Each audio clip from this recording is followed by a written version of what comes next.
Our guest today is George Liu.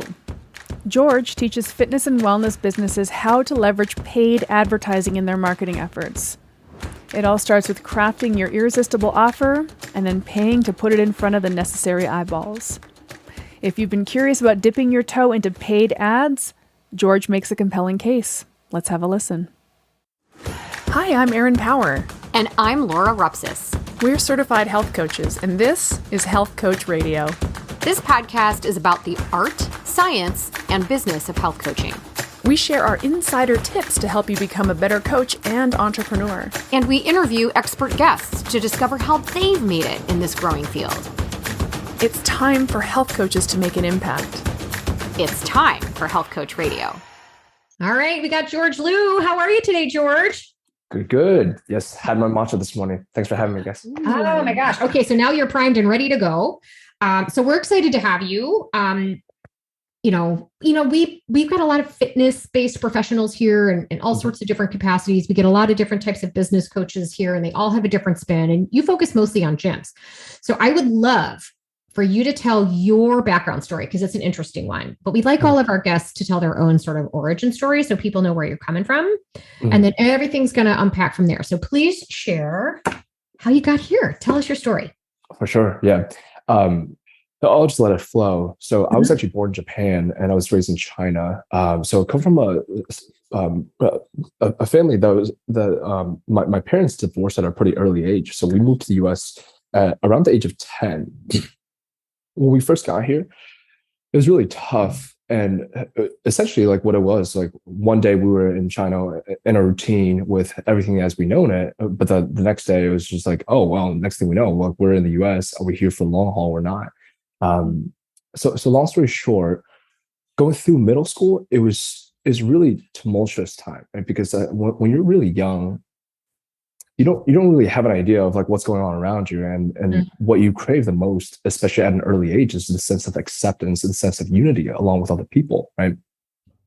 And when I got to the US, naturally, the first thing I realized was like, I don't speak the language, I look different, I sound different, I'm very different from everyone else around me. So, and my siblings also experienced that at a very early age. I just remember how difficult it was navigating through middle school and just trying to find this tribe, if you will, around me. Because in China, I was always the kind of kid that was like, hey guys, let's do this, let's do that, right? So that played out throughout middle school. And the best way I can describe it, this is where it gets a little bit personal, right? It's like, this was the reason why this is important is because it's how it got into my fitness. The best way I can describe it was you're essentially sitting in a room full of people or a school full of people. And even though there's so many bodies around you, yet at the same time, you never felt so alone, right? So that played out even through high school. Naturally, as I started learning more English, so on and so forth, started maybe partying a little bit here and there, got integrated with society a little more, right? But it wasn't until the age of 18 when one day I had a really hard conversation with myself in the mirror. One day I looked in the mirror and I realized I just didn't like who I was, because at that point, my self-esteem was so low, right? So I really didn't like who I was. And I really didn't like the fact that I wasn't able to connect with a lot of people around me. And the bulk of it actually didn't have to do with the cultural differences or where I was from or how different I was, but it more so had to do with how I saw myself, how I viewed myself, and how I showed up with other people as a result. So when I looked in the mirror when I turned 18, I just had this disdain for my self-image, and I decided to do something about it. And when I did, the first thing I wanted to change was my body, right? Because like I had for as long as I had known it, I was soaking wet, 130 pounds, and I was like, what would I look like if I felt good about my body? So I decided to do something about it. Started working out with a couple of my buddies. Within 3 weeks, I ended up putting on, I think, 12 pounds. It was nuts. And up until that point, like my life, I had always been an underachiever because when I was growing up, I mean, naturally, a lot of kids, I think it's very common for us to think that it's like school is not cool, not trying is cool, right? So up until that point, I had always been an underachiever. But then after I saw that first glimpse of results, everything started changing, because then your friends started remarking about it. They're like, George, you've been working out? And I'm like, Yeah, and the next thing you know, I was hooked. Went off to college, really started the practice of maintaining my health and fitness routines. Kept working out, so on and so forth. And I even turned my major, everything I studied, around this topic of health and fitness. Right. So when I jumped into college, one of the things I did was like 2 years in, I realized I didn't know what I wanted to do. But what I did know was this change that I had just gone through in health and fitness. I want to learn more about it and just want to understand my body at a much more fundamental level, along with nutrition, along with business. So I built out this entire major, and I called it health marketing and entrepreneurship. And it was because of that pivotal point, what I call a 1 degree shift when I turned 18, that it carried over into every other area of my life, whether socially, my social life blossomed. Academically, I went from like a C student to like an A+ student. Professionally, I learned what a resume is, how to craft resumes, how to land internships, how to do all those things, how to land a job. And then personally as well, that's when I started writing down my goals, visualizing, journaling, meditating, and diving into these personal development works and reading. It wasn't until after college I took just at that point my ability to learn things very quickly, and also just my willingness to work hard at something, to apply it to something that I've always wanted to take a crack at, which is business. I was trying to figure out what kind of business can I start. I remember earlier on that aligned with my values, that didn't require a whole lot of money to get started, just because I had none. And what is something I can dive into, even though I have zero sales background, zero experience, zero anything, because I didn't have anything at the time. All I wanted to learn is like, how do I provide value, and what does that mean? One day when I came across a set of ads that was those put together by this couple that was teaching people how to start their Facebook ad agency, that's when I clicked on it. I jumped in. Next thing I know, I was on the other end of a sales call, in which I didn't know what that was at the time. And I dropped like $6,000 and I jumped in to learn how to run Facebook ads for local businesses. And so starting that path, the first thought that I had was like, okay, well, let's help gym owners. Because if I'm helping gym owners, then I can help more Georges that were at the age of 18, that just want to make a change, that really didn't feel like they were in the right fit, being in their body, And then once I started working with gym owners, long story short, I realized they have a story very similar to mine, right? So one oftentimes came from like a place of pain, where they look towards health and fitness to just improve their body and self-image and self-esteem and self-confidence in one way or another. And then they just want to spread that to more people. So that's essentially what brought me to you guys today. At this point, we're like 4 years in since that process. I've just learned through this business, the building of this business of helping gym owners across the nation. That's been a roller coaster, right? And so that's essentially the long story short of why I'm here. Amazing. Okay, well, I love that story. I sort of toward the end, when you were like the journey taking us through how you were trying to integrate into culture and maybe kind of feeling out of sorts, like, who even am I? Like, I can imagine it's really, really difficult to truly know thyself when you've kind of been implanted culturally and you're trying to integrate into culture. But then eventually over time, it sounds like you did the work to get to know yourself. And what I heard you say toward the end of the story was, I have no experience, I have no money, but I get the sense that you had a sense of what was important to you, your values. You had a strong sense of values and what things felt important to you. And so this is why you felt called to this Facebook ad course that you took, and then helping gym owners. So I think that's really compelling, because I think a lot of folks who get started, and maybe you've had this experience, maybe you can speak to it with the folks that you've worked with, but they're like, I don't know, I've never done this before. I have no experience doing it. I have no money. I have nothing. What am I supposed to do? How's this going to get started? But what we all have is a sense of what's important to us. What do we value and why? And I think a lot of people, a lot of entrepreneurs forget to connect to that. 100%. Yeah. Do you work by any chance? Like, how do you help gym owners, or if at all, do you work on that kind of stuff with the folks that you work with? I think so. We hold like group coaching calls in our community twice a week, and I lead one of them. That was actually one of the topics that came up just yesterday, because one of the clients that had come in about 6 months ago, they were doing about like $4,000 to $6,000 a month in revenue, And 6 months later, now at this point, last month they just had their record month at $26,000 a month, right? So, and he started building out a team. And one of the things I asked him was like, hey man, well, let's take a step back, right? Like, let's look ahead. Where is it that you want to go, and why? Let's get really clear on that, right? And on the call in real time, he wasn't able to come up with something that was extremely clear and tangible, and more importantly, why, right? It's like, so that's where I just helped him just dig deeper and deeper. But essentially, what you're asking about is what I think is one of the most critical pieces, right? Because I think for most entrepreneurs and business coaches and or health coaches, whatever it is, I think the first and foremost, the most critical piece is understanding what is it that you're looking to, essentially your vision, right? It's like, what is it that you're looking to achieve?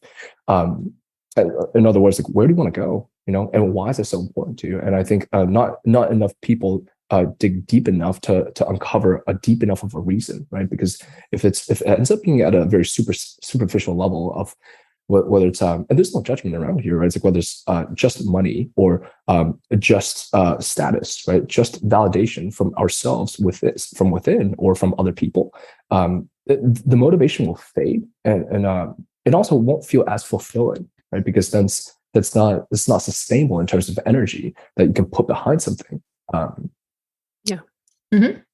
Yeah, those intrinsic goals, intrinsic motivators, right? Versus the 100%. extrinsic. And then I think that the visioning exercise is interesting too.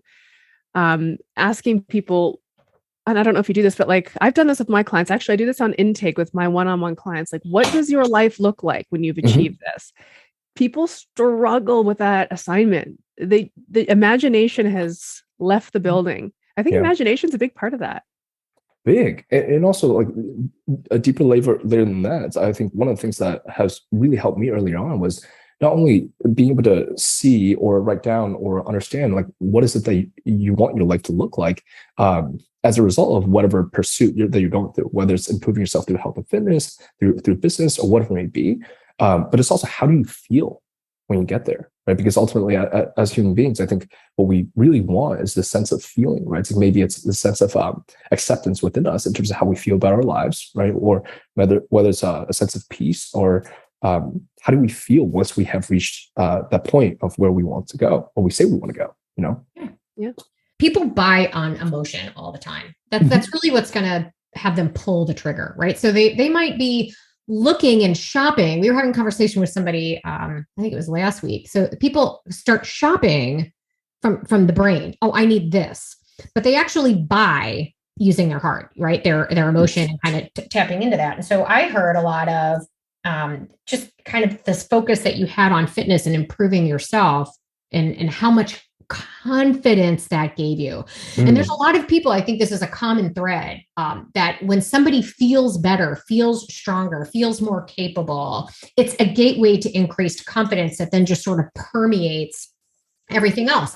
But I heard emotional words in there. I felt this sense of disdain for who I was and where I was. So from the standpoint of motivation, it's certainly moving away from that emotion. No one wants to feel that. No. But also in pursuit of a different emotion, this sense of confidence or accomplishments or capability or whatever. And so when it comes to ads, Facebook ads, how much of that, or maybe not how much, how hard is it to communicate that effectively, efficiently, and in enough time? You only have so much time to catch someone's attention to nail that. And what's that like?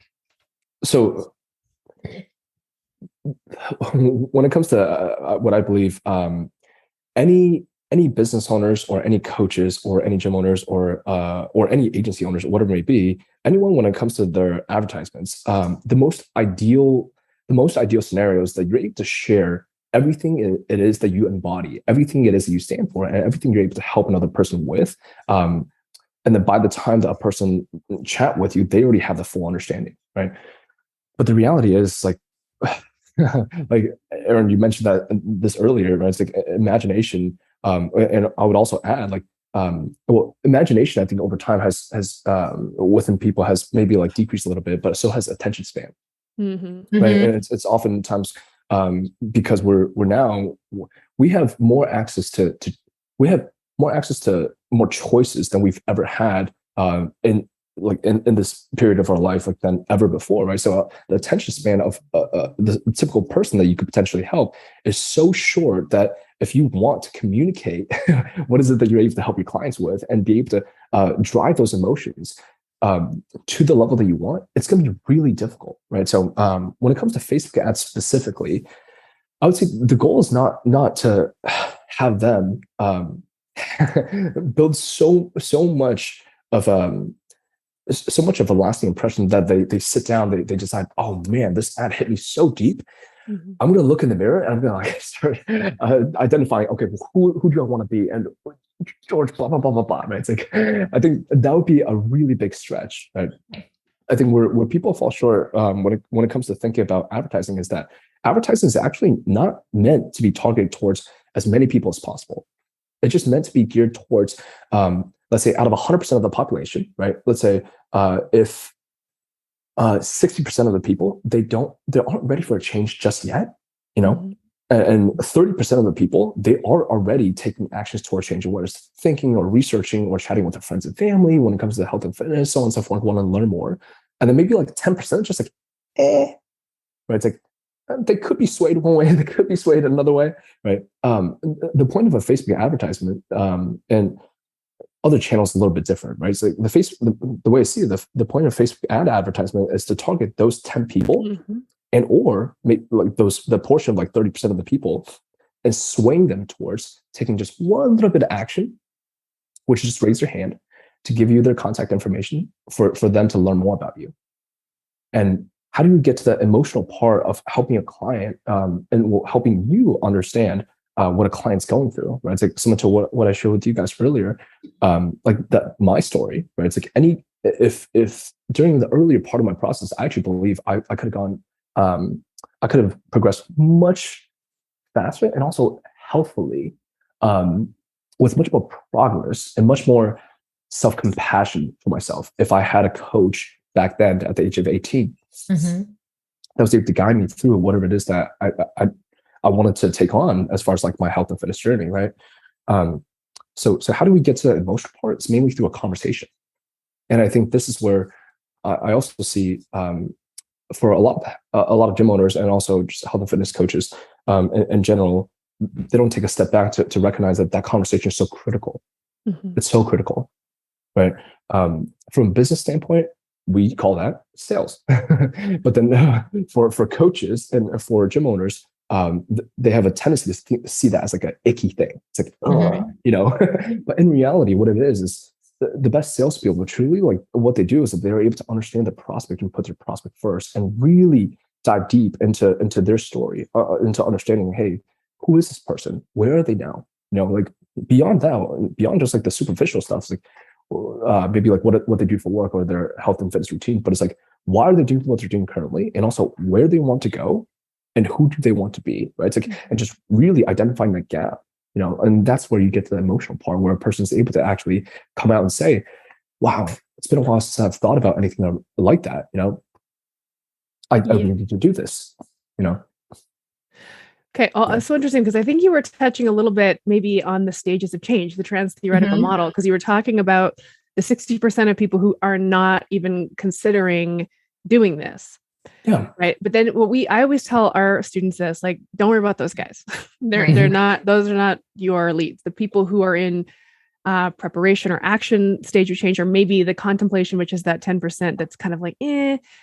Those are the people who have already begun doing this sort of inner work to consider what's important to me. What do I want? These people have already started doing that. And so how I interpreted what you said, and I'd love for you to correct me if I got this wrong, is it's like you're advertising your marketing efforts, even content marketing or Facebook ads, anything. Because I mean, not everybody listening is going to be doing paid ads on Facebook, but they for sure are going to be on their TikTok or Instagram account, you know, putting content out there. We're not trying to like convince people to do things they either don't want to do, nor are we trying to solve all of their problems so that they're like, okay, I got all the answers. Wow, that TikToker really changed the game plan. Yeah. It's like we're trying to find the small pain points. I hate using the word pain point, but that's the only one that springs to mind. The small pain points of these people who are in preparation or action mode, who are ready to go, but they don't necessarily know what the sort of the launch step is. And that's how I view marketing. Is did I interpret that correctly ish, or where? You nailed it.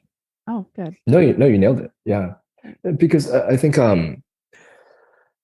similar to how. Well, have you guys heard about the Facebook scandal around like, this is diving more so into like what the political campaign was like back, I think, in 2016. Mm-hmm. Yeah. So for Facebook campaigns, this may be a little bit of a stretch, but stay with me. So for what they were doing back then was, and this was something that was brought to light. What they were doing back then with the political campaigns was like they didn't target the states that were completely one side or the other. They targeted the swing states. Yeah. Right. So that can be swayed towards either direction. Right. It's like, but politics aside, not to dive into that, but with just like advertising as a whole in general, or even because advertising is very like business in general, right? It's like, I believe the role of a health and fitness professional, it's not to convince someone who doesn't want to work out at all, or right. Who is not ready for change at all to start doing something. Right? It's like, I think it takes a much bigger force for life to drive them to a point where they come to that point where they're like, man, I should do something about this. Then at that point, because something that I walk our clients through is that there has to be a seed of question that has to sprout within a person first for them to then start looking for the answers, right? But if the seed of question hasn't sprouted, it's like they're not in your market, right? It's like they're just not in your market yet. They're not looking to get help yet, and that's okay. Right. You know? Do you know what I think of when I think of that? Just to close the loop is. When coaches get very, very dogmatic about whatever belief they believe in. Let's say somebody's very dogmatic about organ meats. Yeah, and they think that is the key to everyone's health. If everybody just ate more liver, you wouldn't believe. Like, it's like the fountain of youth. It's the multivitamin, but it's like somebody who's not looking for that. Like, you're basically shouting into the void, eat more liver. And people aren't looking for that kind of sort of dogma, right? I see that a lot where coaches get onto their own soapboxes and start talking about the things that feel really important to them. And they want to feel like kind of a big deal amongst their peers, but you're not speaking to the person who's in a position, who wants to make a change, who's ready to make a change, and just needs sort of like some kind of action oriented nuggets. So that's one thing that I see coaches doing way too much of, is just this sort of soapboxy shouting. And I agree, because it comes from a place of pride, right? Because when it comes from a place of pride, you make it more about yourself versus the prospect versus the people that you're here to serve, right? So when you're coming from that place, I mean, it resonates much less, just because like the market doesn't, from a business standpoint, the market never cares about what you care about. The market cares about what they care about in terms of how you can help them. And if you can't help them from market standpoint, from business standpoint, there's no value provided, you know? Yeah. Keto, carnivore, paleo, AIP, SCD, low FODMAP, so many diets, so much confusion. And if health coaches are having a hard time keeping up, imagine how clients must feel. To make sense of it all, Primal Health Coach Institute partnered with registered dietitian and health coach Martha Tettenborn to create a comprehensive functional therapeutic diet specialist certification. This flexible online course dives deep into the many different types of therapeutic diets. You'll learn the purpose of each of these diets and how to help your clients map out a nutritional plan to resolve their specific health issues. As a certified functional therapeutic diet specialist, you'll help people reach a deeper understanding of food as medicine and transform their lives for the better. Find out more at primalhealthcoach.com. So I would love your opinion here, because there's a difference between sort of your Facebook or Instagram or whatever social media feed and your content and kind of what you put out there, and like an ad, right? I would love some guidance there on, I mean, and is this what you do? Or do you focus specifically on Facebook ads? Or are you working with people on how to just use Facebook better and where certain content is best used? And I'd also love your opinion on images relative to videos and sort of how to navigate the space. I feel like every time I turn around, Facebook has changed its algorithm, or they're prioritizing something else. And it's like a full-time job just keeping up with that stuff. 100%. So sorry, that was kind of like a two-part question, but. Mm-hmm. So the first question I know is platform specific, right? It's like, and do we do more so direct response, or do we teach people how to dive into organic content? And the second piece is as far as like a content specifically, do images do better or video do better, right? In general, or maybe something else. I don't know. Yeah. So for us, we actually don't dive into, and we haven't intentionally dove into organic content strategy in terms of, hey, like here's a little bit, just very high level training, but like we don't expect the implementation rate to be very high at all, like actually minimal. Just because gym owners are incredibly busy, they wear a ton of hats, right, already. So what we actually focus on is more so direct response. What that means is it's very different from branding, right? It's like direct response is how do we get a person to raise their hand when you're putting $1 into paid advertisements? How do you get $2 or more back ASAP? So that's essentially the thought process there, right? So that's direct response marketing, and we primarily have relied on Facebook and Instagram just because how the platform works. I don't know how deep of experience that you guys have dove into like Facebook ads specifically, but essentially so essentially how it works is Facebook is an auction based system that charges you for eyeballs it gets in front of people. Yeah. Right. So let's say in a local market, right? So we typically are able to see like a CPM. So what that means is how much it costs for you to get in front of 1,000 eyeballs, 1,000 people. So you're able to get in front of 1,000 eyeballs, probably for around anywhere between, well, $10 would be on the low end, and then $15 is probably around average.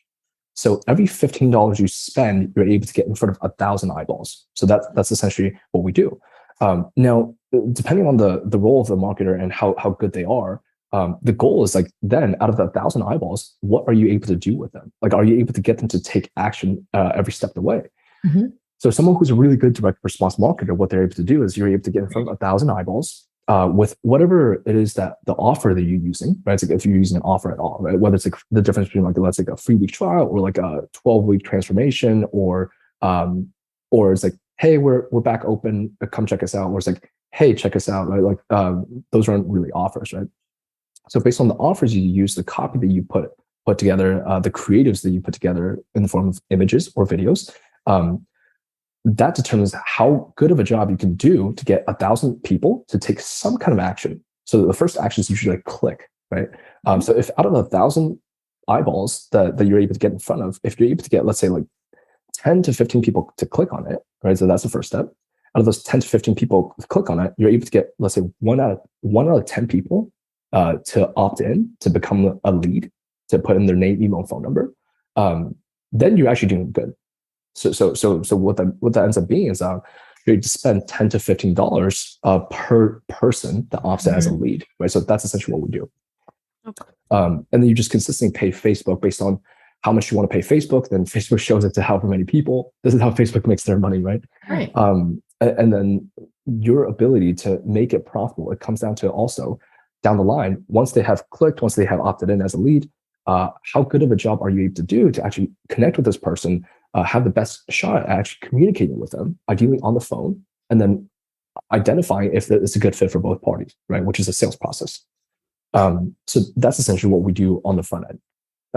The secondary question in terms of what you guys asked was, do image-based ads or video-based ads work well? This is very interesting. I would say for someone who's really good on camera, who has a very compelling message, who's able to be very succinct. Sometimes like for advertisements, that's not my strong suit because I could be long-winded, right? But someone who's able to be very punchy, right? It's like be able to come up with content that's really strong, value packed, within, let's say, 3 minutes. Well, Yeah, within 3 to 5 minutes, if not even like a minute for a direct offer, I think they can do really well. Because what that allows you to do is it allows you to differentiate yourself. It allows you to stand out. And plus, at least what we're seeing is that I do think we're gravitating more towards people becoming, I guess, receiving videos much better, especially if the videos are well created. However, the downside of that is that the barrier to entry for creating really strong videos, it's pretty high because anyone can create videos, right? It's like creating videos that doesn't take much at all. But to create really strong, compelling videos, like for example, if you look at videos that go viral, so on and so forth, right? It takes a different level of skill set, and different level of experience to be able to put that together, right? So for us, what we do for our clients is actually image-based ads, right? And when we started doing that, we actually use image-based like text ads, right? So just actually having just text in there and very simple. We actually identified this back in July of last year when we switched to this kind of advertisements, and our cost per lead, we cut it down like 3x. It was kind of ridiculous. So that's essentially what we use. So for someone who's just getting started, I would recommend testing image ads with whatever it is you're able to put together along with videos. But at the end of the day, it's going to be testing, right? Yeah. Interesting. It's so interesting. I wish I was better at this stuff, or that's a stupid thing to say. I should probably hire somebody who's good at it. Because I feel like I've tried, boosting posts, right? And it's like, here's a post I made that's, I made it with organic marketing in mind, and now I'm boosting it as a paid ad. And every now and then Facebook, this is ages, I haven't done it in a long time, Facebook will say there's too much text on that ad, so they don't allow it. I don't know. There's just so many rules that I just kind of give up on it. But it's so interesting because as you're talking about the difference between organic marketing and paid posts, paid marketing, I don't even have the terminology down pat. I really do gravitate more toward paid. Because, and I've heard so many business coaches say, no, here's how you do organic content marketing. So you never have to spend a dime and people come into your fold because they want to. And I love that in theory. But for me, paid feels more intentional, more productive, more targeted.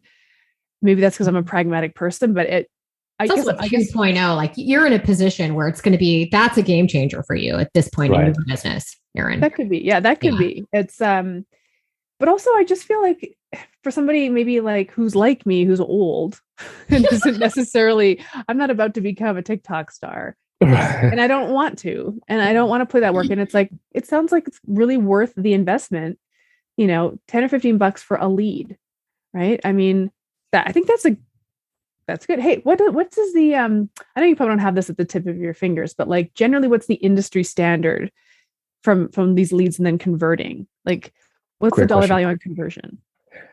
The conversion rate from leads to conversion to close or enrollment for paid ads versus organic, very different.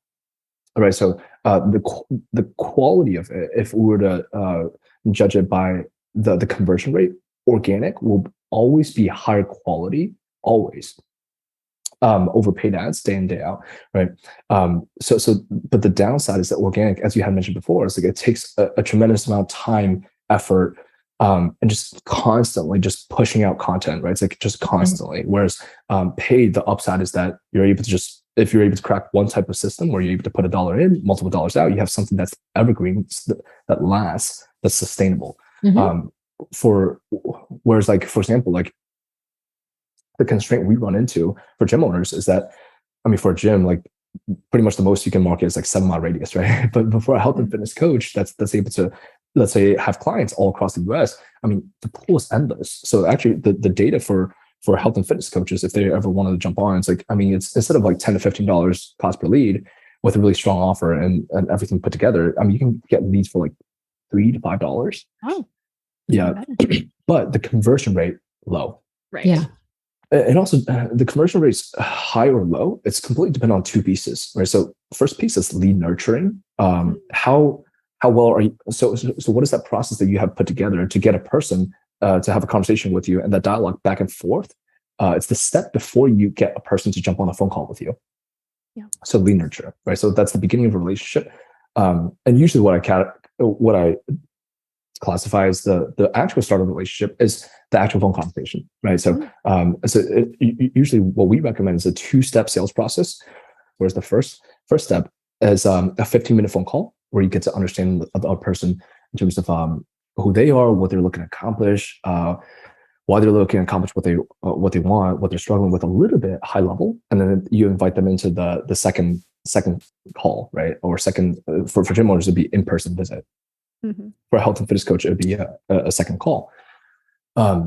With that process, if you have a really strong lead nurturing process, for gyms, a really strong conversion rate is from out of 100 leads, you can convert 10% of them.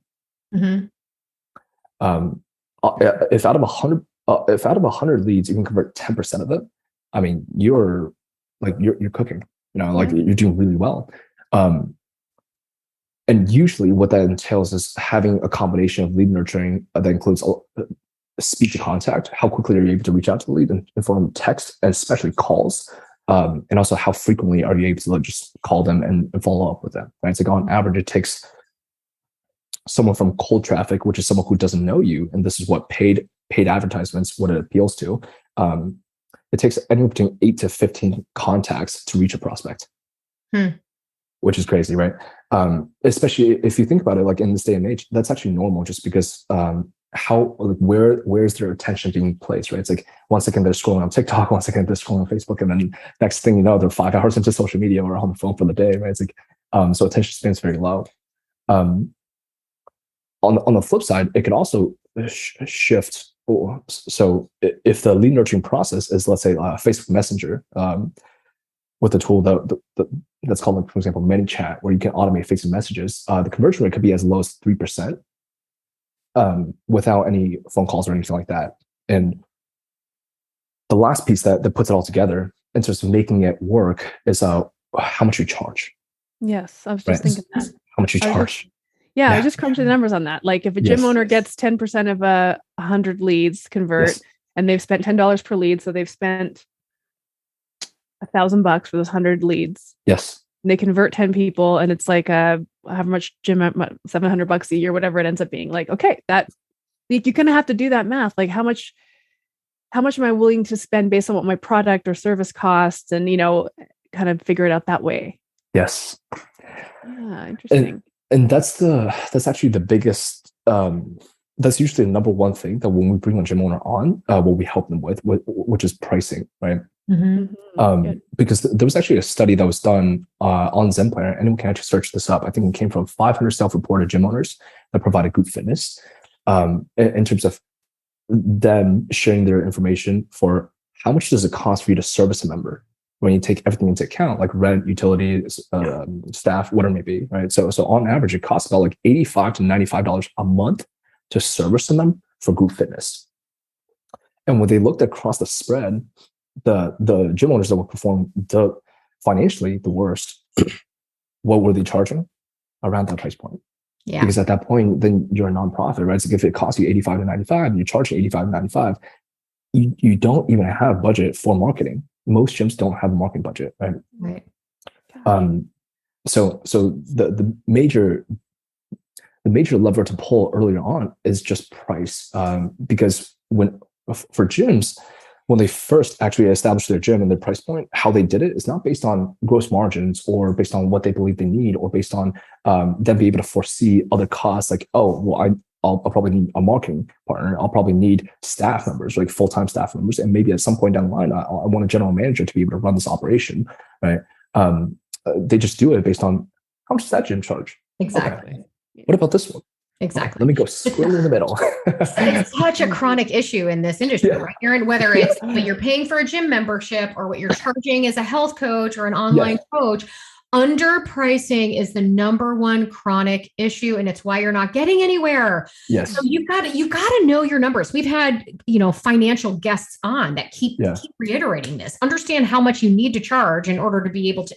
I 100% agree with you, and it's why so many people will tell you opening a gym is not the path to like financial success unless you do this properly or you own more than one location. So I absolutely love that you said that. And I just think through it, Erin, the same thing, like, oh, this post is doing really well. Consider turning it into an ad. All right, I'll put 10 bucks, but I'm just throwing $10 away because I have no idea what I'm doing. And it really doesn't lead to anything. So if you're gonna bother to run an ad, work with someone like George that knows what the heck they're doing to increase the chance that $10 is going to actually return, for you. So, I mean, the other thing I was thinking too, when you're explaining that to us is like, time is money. I will say this till I'm blue in the face. Oh yeah. Time is money. Because when my bathroom broke and we had to rebuild the bathroom, I was like, I don't want to do that. We'll pay somebody to do that because my time is money and I don't want to spend time doing that. But like the time to build the organic following, which has a higher conversion rate, you might, as a health coach, look at that and say, I don't have the time. I'm going to go with this paid marketing, even though the leads aren't as high quality because it's faster and I just need to get it done. That's how I'm feeling. Like I'm really feeling excited about it because I literally have not had the organic marketing at all. And so nothing's happening, right? Like if nothing changes, nothing changes. Organic isn't working for me. And I can follow so many inspirational business coaches on Instagram who tell me how to do it, but I'm just not going to do it. I just don't it. Right. Which is why coaches all have a business, is because so many people just aren't able to or unwilling to do it, that they view their time as better spent serving their clients, which is true. I am really, really curious about this text specific ad. Do you mind filling us? Not that I've ever done, I don't do paid ads, but I am curious about what draws someone. Is it literally like a sentence? Like what's the appeal? What's the hook? Why does it work? How does it work? Great question. Yeah. So for the text-based ads specifically, right? It's like the structure of an ad, you think about it, there are specific components that goes into an ad for it to work really well. That makes it a best practice, right? So, for example, the first line, ideally, you want to call out whoever it is you're speaking to. Because when you pay Facebook, let's say however much money, because it's normally set up on a daily budget, when you pay Facebook will just show it to eyeballs who they think is who you want to show it to.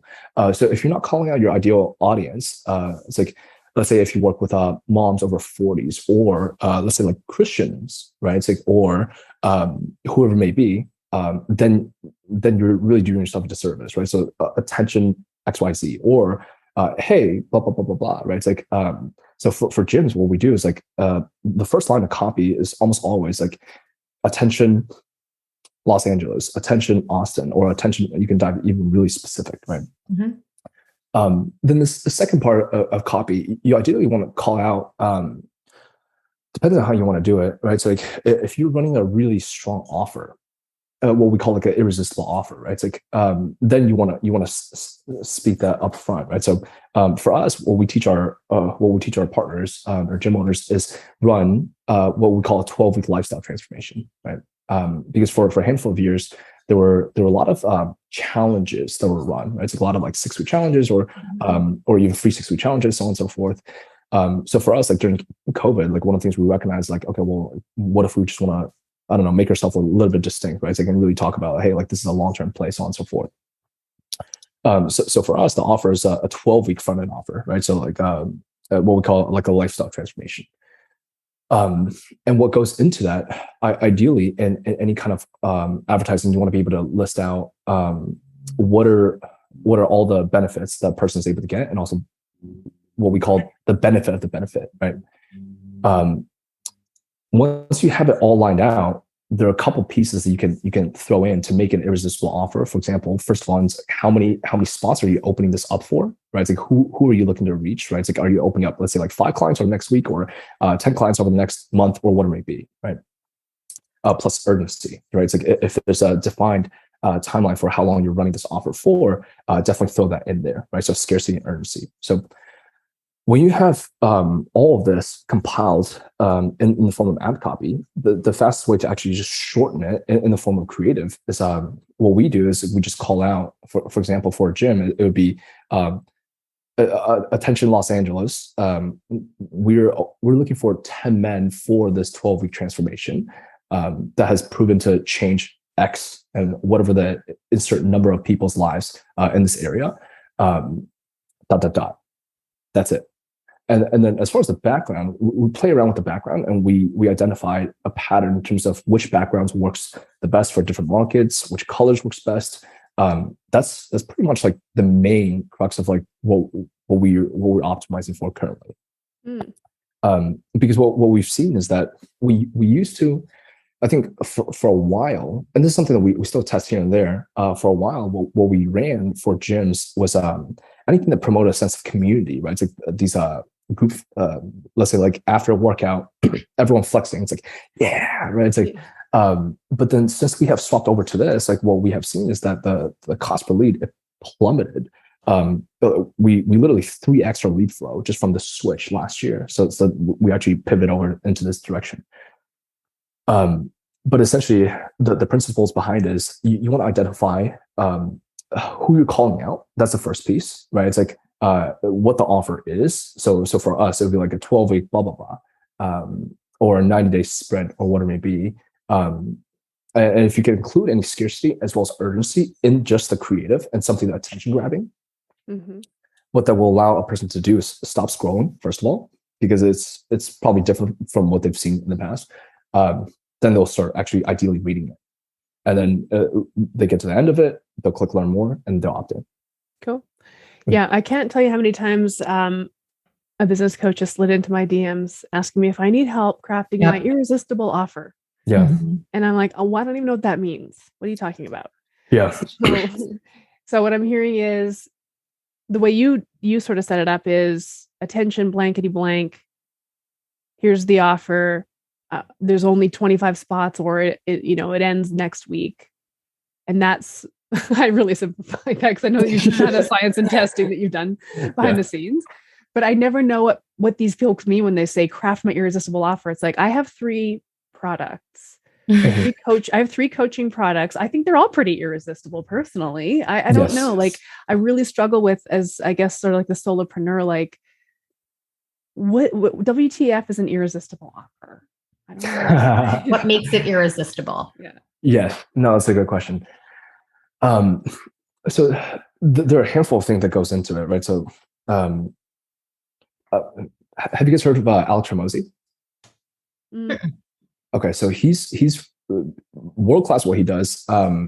He's worked very closely with Russell Brunson, who is the founder of ClickFunnels, right? So Alex Hormozi, he's actually also in the gym space, and he has since left. But he has this book called $100 Million Offer. I would actually recommend diving into that for anyone that ever wants to learn more about what an irresistible is. $100 Million Offer. Okay. I think it's like 97 cents on Amazon. But yeah, I mean, and the man is incredibly bright, incredibly wise, especially at what he does. For the offer, one of the things he dives into is taking a page out of his book. It's what he calls the value equation, right? How do you define value? So one of the things he talks about is the first piece is significance of outcome, right? So what is the outcome you're able to help your prospect achieve, right? Ideally, whether it's like quantifiable, whether it's like losing a specific number of pounds or helping them feel a certain way. It's like if it's not quantifiable, but ideally, what is the significance of outcome that you're shooting for? In other words, what is the big promise, right? It's like, what are you promising the prospect that you can help with, right? So I can help you with X. And then times likelihood of success, which is by working with you, what is the likelihood that a person is able to arrive at this outcome? Divided by time and effort, right? So how much time does it take? So let's say if a business coach was to, if a health and fitness coach or a gym owner, if you were to say, hey, like I can help you lose like 20 pounds in a month versus like in a year, right? It's like one's going to appeal to the prospect, especially if they don't know about it as much, more than the other, right? Or the other example is like not saying like that's the way to go about it, but or for dentists, right? It's like if you're looking to get dental implants or like these perfect smiles, right? It's like if you're able to get it in one session, versus, hey, you got to visit our office twice a month for the next 12 months. The amount of time, the lesser times it takes for them to arrive at their outcome, the more valuable it will be in the prospect's mind, right? Sure. And the last piece is effort. How much effort does the person have to put in? So to get this ideal outcome. So what Irresistible offer is, it encompasses all four of these pieces, right? So what we have found is that a front-end offer that's goal specific. Let's say at the end of the 12 weeks, a person's able to learn exactly what to eat in a way that they enjoy, that's sustainable, that will help them be set up for life, for the rest of their life, as far as the health and fitness goals. So they never have to worry about whether they'll be able to lose weight or feel better ever again. That's a much more compelling offer than, hey, COVID's over, we're back. So that's how we package that offer, with ideally other components added to it. Like, for example, if you're able to use an element of scarcity, right? It's like, hey, like this offer is only good for X people because we can only intake, let's say, 3 clients a week, right? And or urgency. With all these components added together, that's what makes it irresistible offer. And when you float to the market, especially if there's a guarantee around it, when you float it into the market, you will get a much higher take rate, right? So what that means is, like, out of 1,000 people you show it to, let's say if you didn't have an offer at all, you might have 0 people click on it, or like, not actually, but like you'll have like a few people click on it. With irresistible offer, you might have 15, 20, 30, 40, 50 people click on it. So the difference is 2, 3, 4, 5x, if not higher, if not much higher. I found that book on Audible, and Alex Hormozy, I have heard of that guy. And so $100 million offers, how to make offers so good people feel stupid saying no. And it's only a 3-hour and 48-minute listen, so I'm going to download that one. Totally get that. Yeah, check it out. Yeah, he's really good. Yeah. Okay, so just for people that don't really understand what we mean by like cost per lead or cost per click, like could you explain how that's broken down and kind of how that's calculated a little bit? I mean, I would imagine it has to do with, to your point, the irresistibleness of the offer. The more people you have clicking on it, the lower the cost. That comes, right? Yeah. No, you nailed it. Right? Yeah, because so it also depends on the platform you're advertising on, right? So, for example, Google charges based on per click. Well, there's a way for you to be charged on per click. But for example, Facebook and Instagram, which is our bread and butter, Facebook charges you based on per impression, which means per eyeball you get in front of. So your cost per click is like, let's say out of 1,000 people, and that's the measurement that they use typically, right? So every 1,000 eyeballs, how many people click on it, and however many people click on it, Facebook just does a calculation of division, and then it's like, hey, here's your cost per click. Same thing with leads, right? So your cost per click and cost per leads is directly correlated with how well you're able to get a person to click and how well you're able to get a person to convert to a lead. So I have a follow-up question to that too, because and I'm just speaking in terms of like our school and kind of the things that we deal with in terms of Facebook advertising, where a certain ad or a certain offer seems to be do really well at first, and then all of a sudden the cost of that same ad goes up. So is this a change in how Facebook is doing things, or is this, hey, we've seen that before, it's old news now, we need to change things up? So I would love your kind of thoughts on what might go into how any particular ad or offer, the cost of running that offer changes over time. Any thoughts? Good question. Yeah. So there are for Facebook and Instagram ads, there are two of the biggest levers you can possibly pull is the offer and the creative. Creative is just the image and video that you use. from marketing term, it's called burning out, right? It's like, so if something that you're using consistently, it's like stop working, it's like, doesn't mean you're burning it out. For offer, it actually takes a long time for offer to burn out. Okay. Oftentimes what's needed is you just have to, like, if the cost has risen, one quick hack is you can turn it off, duplicate it, run the same exact ad, and it might perform. Yeah, like just by doing that, it might perform. Really? And here's another crazy hack. Or if you want to duplicate it and you want to run instead of depending on, we're getting really deep into the weed of things, but if you want to run one ad set and with like 5 different ads of the same exact ads, they'll have different performance, even though all of them is lined up exactly the same. And this is where anyone that's logical might take a step back, like, why? Right? Yeah. So this is the same audience, same ad set, so same targeting, same creative, same copy, same offer, same headline. Why does this serve differently? Yeah, this is something I found out earlier on when I was banging my head on the table. I'm like, why is this happening? I'm like, it's hard for me to get consistency because there's so many different variables, right? Because the biggest variable of all is we're reliant on the platform of Facebook. And what Facebook does is, like, if Facebook serves these ads through their AI, right? So their AI determines who to serve it to, when they're serving it to. So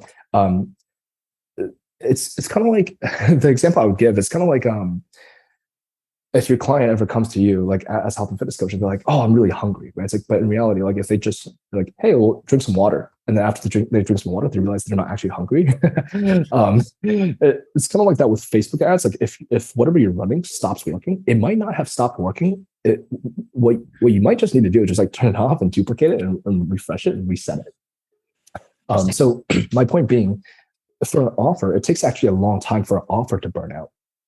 And if it ever does, what you can do is we call it just putting like a different wrapper on it, right? It's like you can just change. If you're running a 12-week thing, you can change it to a 6-week thing. You can change it to a 4-week thing. You can change it to a 28-day thing, or 30-day thing, or 42-day thing, or whatever it may be. And then from the eyes of the consumers, it'll appear to be something that's different as long as you package it differently, right? And for the creatives burn out faster than the offer. So the name of the game for paid ads on Facebook and Instagram is, how many set of creatives can you actually come up with? Yeah. The more creatives that you come up with and that you test, the better it'll be for your offer. I hope that answers your question. No, it did. And that was great. Thank you so much. Because I think where health coaches get frustrated is hearing a lot of, well, that sounds great, but I don't know how. And then I think the more you can share stuff like what you just shared, the more like, boy, that George guy knows what he's talking about. But I don't have the time to do that, but that's what he does. So I'm going to call this George guy for help. Because, I would agree. It's a lot of nuances, Yeah, and it's really wonderful that there's experts like you who have figured it out. Because as you were explaining the burning out of creative, I was just blazing over. Those technical terms. Yeah, no, 100%. Yeah. But like, this is the deal. Nobody has to know how to do everything. And like, please know what you don't know how to do, and then seek out experts to do it. That's what we ask for of our clients. Like, yes, we're trying to sell our expertise to our clients. And the same thing applies as we're building our businesses. We're just not going to be experts at everything. Not everything's going to be in our wheelhouse, but there are always people who can help and who have put in the work to understand it. Like, I can tell George that you understand it, and I'm grateful that you do. Yeah.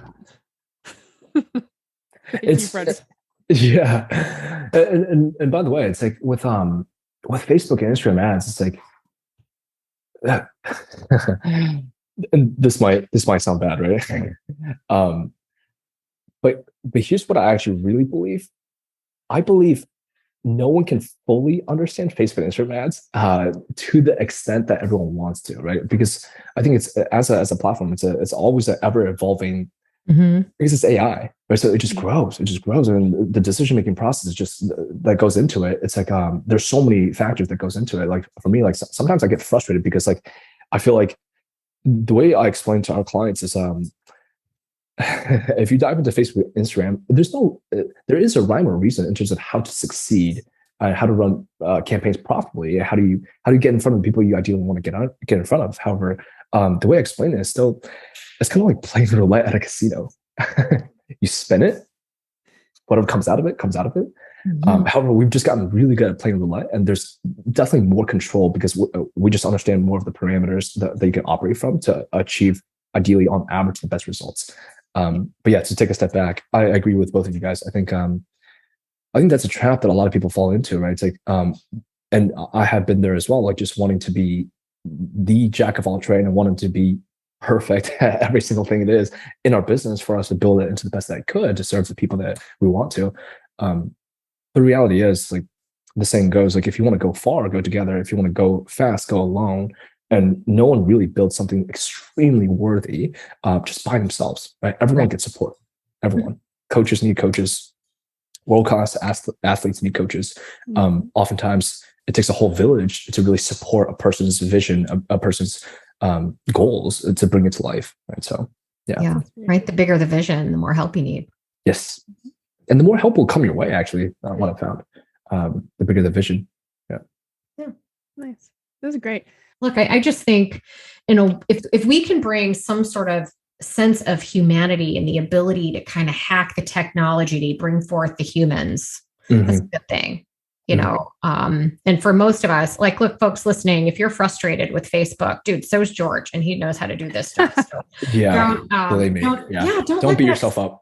Don't let that stop you, and don't let you be like, screw Facebook. It's useless. It's a tremendous tool. Yes. You learn how to use it. And like anything else, to your point, with gym owners trying to juggle and do so many things already, this is a full-time job trying to learn how to do this properly. So, it's been your wheels for years trying to figure this out. It's not worth it.